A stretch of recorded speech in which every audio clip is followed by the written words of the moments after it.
ফিল্মি স্টাইলে হুইসেল বাজিয়ে দলবল নিয়ে পুলিশ ফাঁড়িতে গেলেন এমপি। এরপর ফাঁড়ির ভেতরে জটলা পাকানো যুবলীগ ছাত্রলীগ নেতাদের পেটালেন ইচ্ছে মতো, কারণ এমপি সাহেবের ছেলেকে আটকে রেখেছিল ছাত্রলীগ যুবলীগ। বগুড়া ৬ সদর আসনের এমপি রাগিবুল আহসান রিপুর সমর্থকদের মারধরে আহত হয়েছেন জেলা যুবলীগের উপপ্রচার সম্পাদক জিহাদুস শরীফ পরাগ। স্থানীয় একটি হাসপাতালে চিকিৎসা নিচ্ছেন তিনি। এই ঘটনায় থমথমে পরিস্থিতি বিরাজ করছে বগুড়া সদরে। এরই মধ্যে যুবলীগ নেতার উপর হামলার প্রতিবাদ জানিয়ে মানববন্ধন করেছে বগুড়া জেলা যুবলীগ। হামলাকারীদের গ্রেফতারে পুলিশ প্রশাসনকে ৭২ ঘন্টার আলটিমেটাম দিয়েছে যুবলীগ সভাপতি মাহফুজুল আলম জয়। ওয়ালটন ফ্রিজ কিনে অনেকের মতো আপনিও হয়ে যেতে পারেন মিলেনিয়াল, সেরা পণ্যের সেরা অফার। ফাঁড়িতে পুলিশের উপস্থিতিতে কিভাবে যুবলীগ নেতাদের উপর হামলা হয় তা জানতে চান তিনি।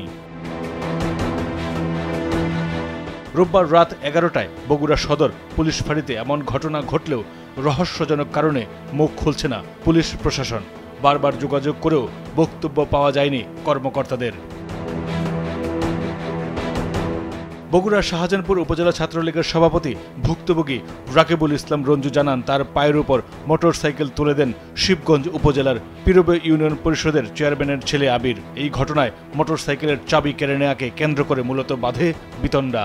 জানা যায়, ঘটনার মীমাংসায় এমপি রাগিবুল আহসান রিপুর ছেলেকে ফোন দিয়ে ডাকে আবির।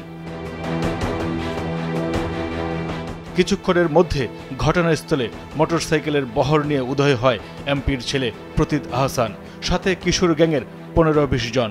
মীমাংসা তো দূরে থাক, এসেই ছাত্রলীগ নেতা রঞ্জুকে মারধর শুরু করে তারা। যুবলীগ নেতা পরাগ ও আদনান এ সময় ঘটনাস্থলে উপস্থিত ছিলেন।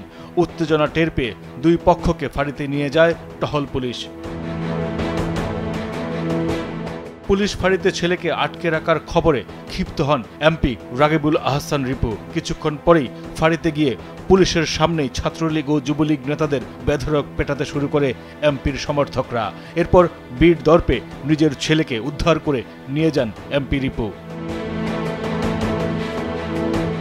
এই বিষয়ে জানতে চাইলে ঘটনার সত্যতা স্বীকার করে বগুড়া জেলা আওয়ামী লীগের সাধারণ সম্পাদক ও সংসদ সদস্য রাগিবুল আহসান রিপু। তিনি জানান, দলের উত্তেজিত কর্মীরা তার নিষেধ শোনেননি।